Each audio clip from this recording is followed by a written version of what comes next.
Hi everybody, welcome back in Sai Academy once again. I am Mr. Awad sir. Today we are going to learn about a 10th lesson 4.2 Bholi, written by K.A. Abbas 1940 to 1987.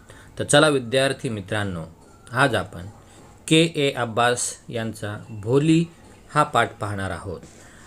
सर्वप्रथम सर्वांचं मी स्वागत करतो माझ्या YouTube चॅनलमध्ये आणि माझ्या चॅनलला नक्की लाईक आणि सबस्क्राईब करायला विसरू नका. K.A. Abbas 1914 to 1987 was an Indian film director, novelist, screenwriter and a journalist in the Urdu, Hindi and English languages. His films won national awards. He is considered one of the pioneer of Indian parallel or neo-realistic cinema. His column, Last Page, hold the distinction of being one of the longest running column in the history of Indian journalism. म्हणजे हा झाला थोडक्यात लेखकाचा परिचय. त्यांनी हिंदी चित्रपट सृष्टीमध्ये काम केलेलं आहे. त्यांना अनेक भारतीय जे मोठमोठे अवॉर्ड्स असतील ते मिळालेले आहेत. शिवाय त्यांनी जर्नलिझम याही क्षेत्रामध्ये हिंदी चित्रपट सृष्टीमध्ये काम केलेलं असे ते एक दिग्दर्शकसुद्धा आहेत आणि त्यांचा हा पाठ आपण भोली या ठिकाणी पाहणार आहोत. तर चला आपण पार्ट 1 पाहूया. The name of the lesson is भोली.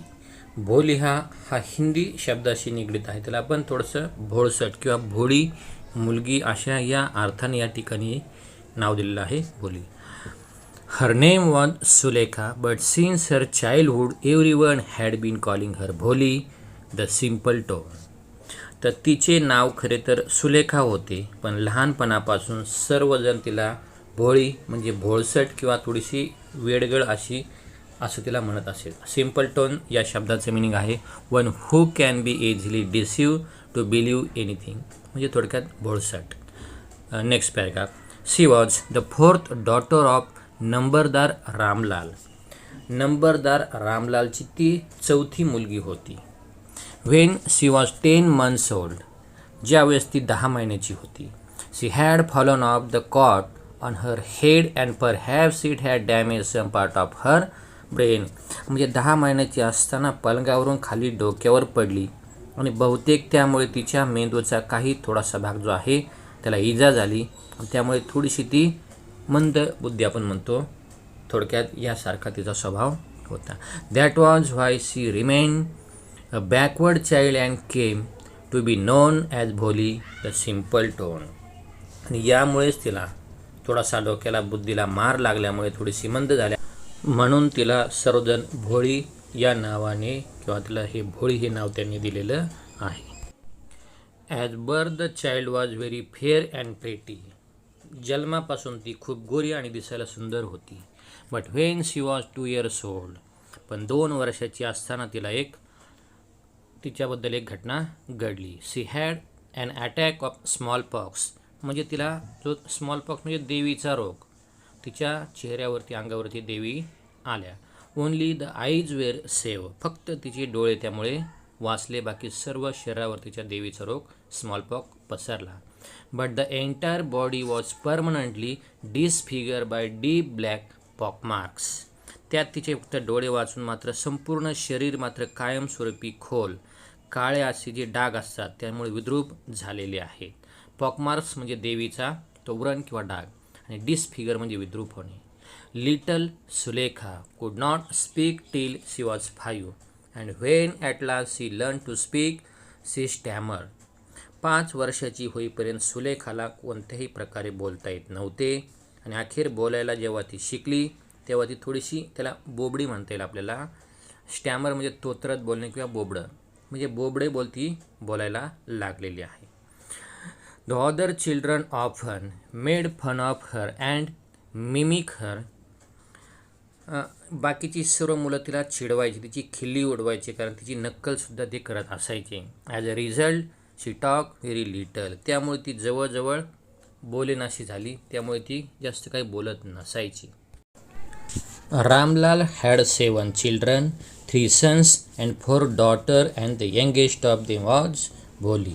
रामलालला 7 मुले होती, त्यामध्ये 3 मुले आणि 4 मुली, आणि त्यातली भोळी जी आहे ती सर्वात लहान मुलगी होती. It was a prosperous farmers household and there was plenty to eat and drink. त्यांचे सुखवस्तू शेतकरी कुटुंब होते, त्यामुळे घरात खाण्यापिण्याची तशी खूप रेलचेल होती. ऑल द चिल्ड्रेन एक्सेप्ट भोली was healthy and strong.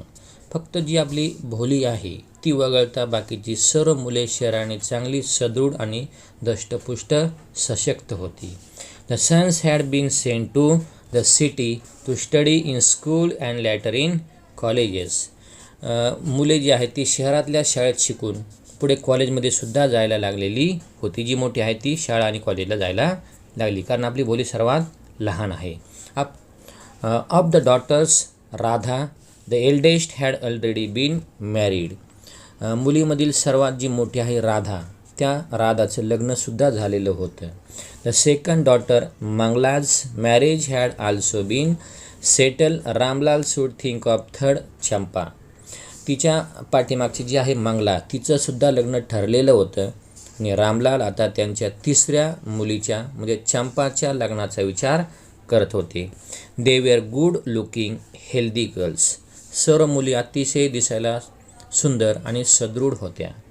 And it was not difficult to find bridegroom for them. आणि त्यांच्यासाठी नवरा मुलगा शोधणं काही अवघड नव्हते. ब्राईडग्रूम म्हणजे नवरदेव किंवा त्याला आपण वरसुद्धा म्हणतो. But Ramlal was worried about Bholi. परंतु रामलालना फक्त भोळीची काळजी चिंता वाटत होती.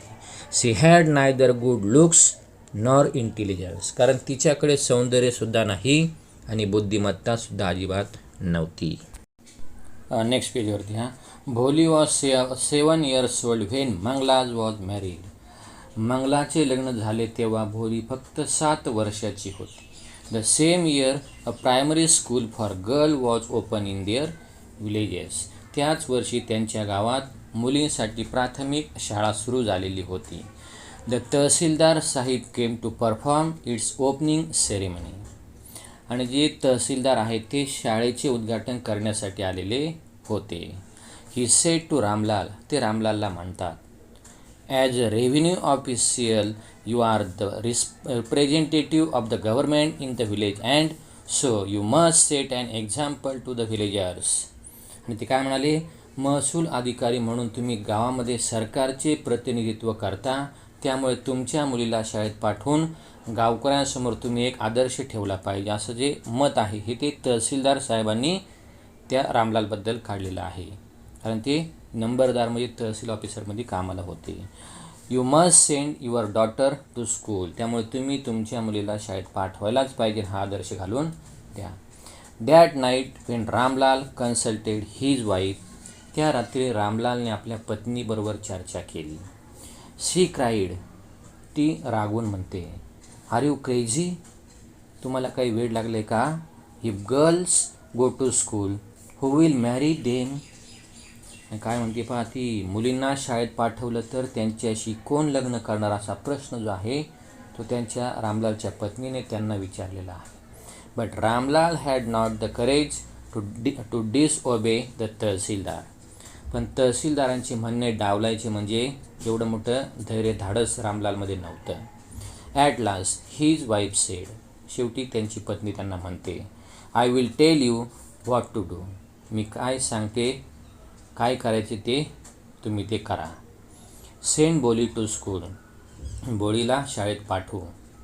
As it is there is little chance to her getting married with her ugly face and lack of sense.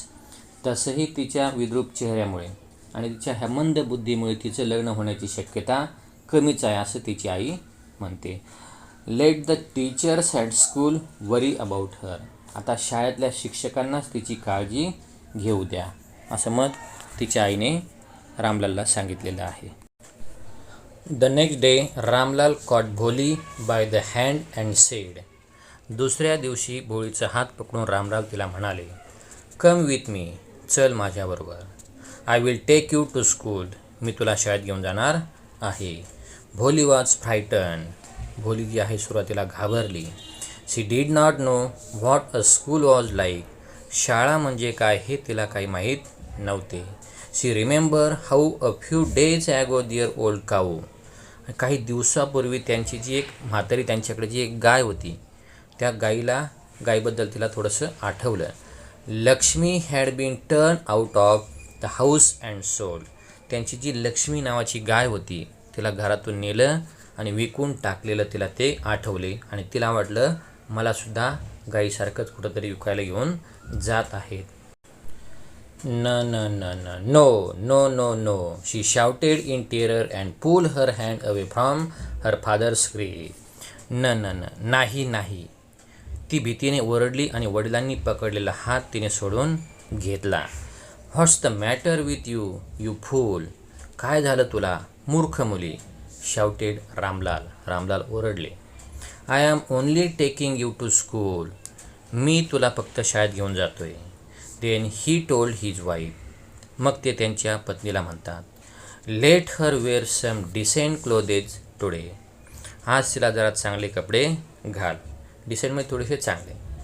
Or else what will the teachers and the other school girls think of us when they see her. नाहीतर तिला बघून शिक्षक आणि शाळेतले इतर मुली आपल्याबद्दल काय म्हणतील.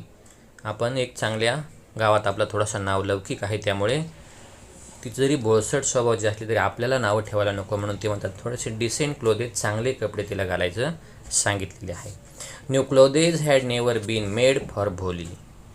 आणि भोलीसाठी कधीच नवीन कपडे शिवले गेलेले नव्हते. The old dresses of her sisters were pass on to her. तिच्या बहिणींचे जुने कपडेच तिला दिले जायचे. No one care to mend or wash her clothes. आणि तिचे कपडे धुवायची किंवा चांगलं ठेवायची कुणीसुद्धा तसदी घेत नव्हतं. But today she was lucky to receive a clean dress which had shrunk after many washing and no longer fitted Champa. आज तिचं नशीब जोरावर होतं. अनेकदा धुवून आटल्यामुळे चंपाला घट्ट होणारा धुतलेला ड्रेस आज तिला घालायला मिळाला होता. She was even bath and oil was rub into her dry and matted hair. तिला आंघोळही घातली गेली आणि गुंता झालेला जो केसांचा तिचा गुंता होता त्याला आज तेलसुद्धा लावायला मिळालेलं होतं. मॅटेड म्हणजे केसांचा गुंता, त्याला इन टँगलसुद्धा म्हणता येईल. Only then did she begin to believe that she was being taken to a place better than her home. हे सर्व झाल्यावर तिच्या लक्षात आलं की आपल्या घरापेक्षा चांगल्या ठिकाणी असलेला घेऊन जाणार आहेत. When they reached the school, the children were already in their classroom. ते शाळेत पोहोचले तोवर इतर सर्व मुले अगोदरच वर्गात बसलेली होती. Ramlal handed over his daughter to the headmistress. रामलालने आपल्या लेकीला, आपल्या मुलीला मुख्याध्यापकांच्या सुपूर्द केलेले आहे. Left alone, the poor girl look about her with fear laden eyes.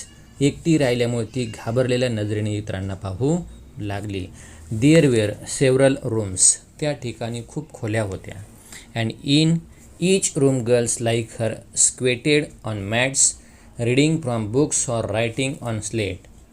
प्रत्येक खोलीत तिच्यासारख्या मुली चटायावर बसून बडबड करत होत्या, काही पुस्तकं वाचत होत्या आणि स्लेट म्हणजे काही पाटीवरती लिहित होत्या. हे दृश्य त्या सुलेखाने म्हणजे भोलीने पहिल्यांदा पाहिलं. द हेड मिस्ट्रेस आज Bholi to sit down in a corner in one of the classroom. त्या मुख्याध्यापिकेंनी भोलीला एका वर्गात जाऊन कोपऱ्यात बसायला सांगितले. Bholi did not know what exactly a school was like and what happen there. शाळा म्हणजे नक्की काय आणि तिथे काय घडते हे भोळीला अजिबात माहीत नव्हते. But she was glad to find so many girls almost of her own age present there. पण जवळपास आपल्याच वयाच्या इतर सर्व मुली तिथं पाहून भोळीला खूप आनंद झालेला होता. She hope that one of these girls might became her friend. त्यातली एखादी मुलगी आपली मैत्रीण व्हावी अशी तिला खूप इच्छा तिची होती. The lady teacher who was in the class was saying something to the girls, but Bholi could understand nothing. त्या वर्गातील शिक्षिका मुलींना काहीतरी सांगत होत्या, पण भोळीला त्यातलं काहीसुद्धा कळत नव्हतं. She look at the pictures on the wall. ती फक्त भिंतीवरच्या चित्रांकडे एकटक पाहत होती. The colours fascinated her. त्यातले रंग बघून ती अतिशय आकर्षित, मोहित झाली. फॅसिनेशन म्हणजे आकर्षित, मोहित. The horse was brown, just like the horse on which the tehsildar had come to visit their village. त्यातल्या घोड्याचा तपकिरी रंग पाहून तहसीलदार ज्या घोड्यावर बसून तिच्या गावात येत होते, अगदी तसाच तो घोडा तिला भिंतीवर दिसला. द गोट वॉज ब्लॅक लाईक द गोट ऑफ दिअर नेबर. जी शेळी होती त्या शेळीचा म्हणजे बकरीचा रंग त्यांच्या शेजारच्या त्या शेळीसारखा थोडासा काळा होता. The parrot was green like the parrot she had seen in the mango orchard. आमराईमधील पोपटासारख्या या पोपटाचा रंगसुद्धा हिरवा होता. म्हणजे आंब्याची जी आमराई आहे तिथं जो पोपट बसवायचा ग्रीन कलरचा, सेम त्याच कलरचा पोपट तिला भिंतीवर पाहायला मिळाला. And the cow was just like their Lakshmi. आणि त्यांच्या लक्ष्मीसारखी गायसुद्धा त्या ठिकाणी भिंतीवर होती. And suddenly Bholi notice that the teacher was standing by her side smiling at her. अचानक भोळीला जाणवले की त्या शिक्षिका तिच्याकडे हसून पाहत शेजारी उभ्या आहेत. व्हॉट्स युअर नेम लिटल वन. तुझं नाव काय बाळा, असा प्रश्न त्या शिक्षिकेने तिला विचारला. भ भो भो. She could stammer no further than that. भ भो भो. ती थोडीशी चाचरत एवढंच फक्त बोलली. Then she began to cry and tears flowed from her eyes in a helpless flood. आणि रडू लागली. तिच्या डोळ्यातून घळाघळा अश्रू वाहू लागले. She kept her head down as she sat in her corner, not daring to look up at the girls who she knew were still laughing at her. मान खाली घालून ती कोपऱ्यामध्ये बसून राहिली. तिच्याकडे बघून हसणाऱ्या मुलींकडे मान वर करून बघण्याचे धाडस तिला काही होत नव्हते. When the school bell rang. शाळेची घंटा वाजली. All the girls scurried out of the classroom. सर्व मुली वर्गाच्या बाहेर घाईघाईने पळून गेल्या. स्करीड म्हणजे घाईघाईने पळणे. But Bholi dare not leave her corner. पण भोळी मात्र कोपऱ्यात तशीच बसून होती. Her head still lowered. तिची मान डोके खालीच होते. She kept on sobbing. आणि मुसमुसून ती रडत होती. सोबिंग म्हणजे मुसमुसून रडणे. भोली, तिला हाक मारली शिक्षिकेने. The teachers voice was so soft and soothing. तिच्या शिक्षिकेचा अतिशय सुखदायक आणि असा मृदू आवाज तिला ऐकायला आला. In all her life she had never been called like that. तिच्या आजवरच्या आयुष्यात तिच्याशी असं कोणीसुद्धा तिचं नाव घेऊन बोललेलं नव्हतं. It touch her heart. ते तिच्या थोडंसं मनाला, ते वाक्य जे आहे, मॅडमचे शब्द जे आहेत तिच्या मनाला थोडेसे, मी तिला खूप ते आवडलेले आहेत. गेट अप, उठ, सेड द टीचर. शिक्षिका म्हणाल्या. It was not a command but just a friendly suggestion. शिक्षिका तिला म्हणतात, अतिशय आपुलकीने तिला म्हणतात. त्याच्यात अजिबात आवाजामध्ये जरब नव्हती, राग नव्हता. भोली गॉट अप. आणि भोली उठून उभा राहिली. Now tell me your name. आता मला तुझं नाव सांग, शिक्षिका विचारतात. Sweat broke out over her whole body. तिच्या सर्व अंगाला घाम फुटलेला होता. वूड हर स्टॅमरिंग टंग अगेन डिस्ग्रेस हर. आपल्या तोतऱ्या जिभेने पुन्हा तिला दगा दिला तर, याची तिला भीती होती. For the sake of this kind woman. पण त्या दयाळू स्त्रीसाठी तरी आपण प्रयत्न केला पाहिजे. However she decided to make an effort. मग चला आपण थोडासा प्रयत्न तरी करून पाहू, असं भोळी म्हणते. She had such a soothing voice she would not laugh at her. कारण त्या अतिशय प्रेमळपणे त्या बोलत होत्या आणि त्या आपल्याबरोबर हसणार नाहीत आपल्यावर, याची जाणीव बोलीला झालेली होती. भ भो भो. शी बिगॅन टू स्टॅमर. पुन्हा तेच शब्द भ भो भो. यापुढे तिला काही बोलता येत, तिचं नावसुद्धा घेता येत नव्हतं. असं चाचरत तिने बोलायला सुरुवात केली. वेल डन, वेल डन. छान, खूप छान. द टीचर इनकरेज हर. त्या शिक्षिकेने तिला थोडंसं प्रोत्साहन दिलं. Come on now the full name. आता तुझं पूर्ण नाव सांग. थोडंसं इन्करेज भोलीला त्यांनी केलं आहे. भो भोली. आणि शेवटी भोली हा शब्द तिच्या तोंडातून बाहेर आलेला आहे. At last she was able to say it and felt relieved as if it was a great achievement. आणि तिचे नाव तिला उच्चारता आले याच्यापेक्षा मोठं यश दुसरं काय असणार आहे. खूप मोठं तिला बरं वाटलं भोलीला की स्वतःच नाव तिला एकदा सांगता आलेलं आहे. वेल डन, शाबाश. The teacher patted her affectionately and said. शिक्षिकेने तिच्या पाठीवर शाबासकीची थाप दिली आणि म्हणतात, put the fear out of your heart and you will be able to speak like everyone else. तुझ्या मनातून भीती काढून टाक म्हणजे तू इतर मुलींसारखी बोलू शकशील. असे उद्गार त्या शिक्षिकेने तिच्यासोबत तिला काढलेले आहे. Bholi look up as if to ask. भोलीने आश्चर्याने वर पाहिलं आणि तिला विचारायचं होतं मॅडमला, रिअली खरंच असं होईल का? Yes it will be very easy. हो अगदी सहज तुला जमेल. You just come to school every day. Will you come. फक्त तू रोज शाळेत यायला हवंय, येशील ना? असा प्रश्न मॅडमने तिला विचारला. भोली नोडेड. भोलीने होकारार्थी मान डोलावली. No, say it aloud. नाही, मोठ्याने सांग. यस. हो आणि शेवटी म्हणती हो, yes. And Bholi herself was astonish that she had been able to say it. Astonish म्हणजे आश्चर्यचकित होणे. आणि आपल्याला बोलता आलेलं पाहून भोलीला खूप आश्चर्यचकित स्वतःबद्दल ती झालेली आहे. Didn't I tell you.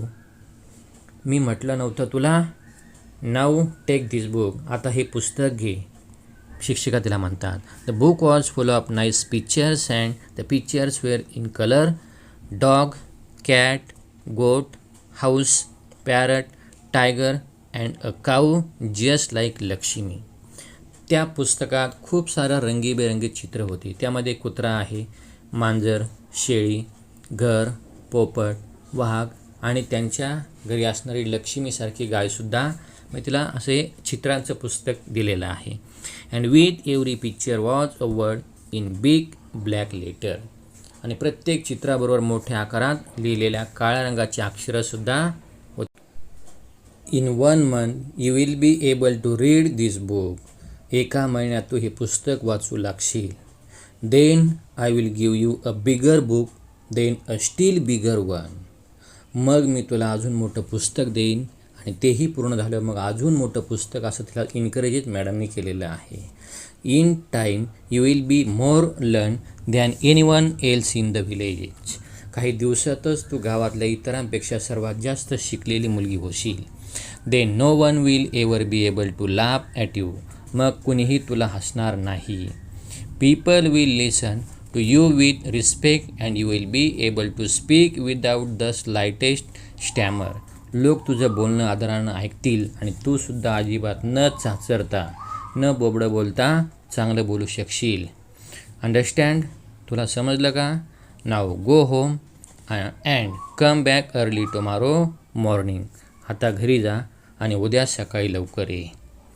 भोली left as if suddenly all the bells in the village temple were ringing and the trees in front of the school house had blossom into big red flowers.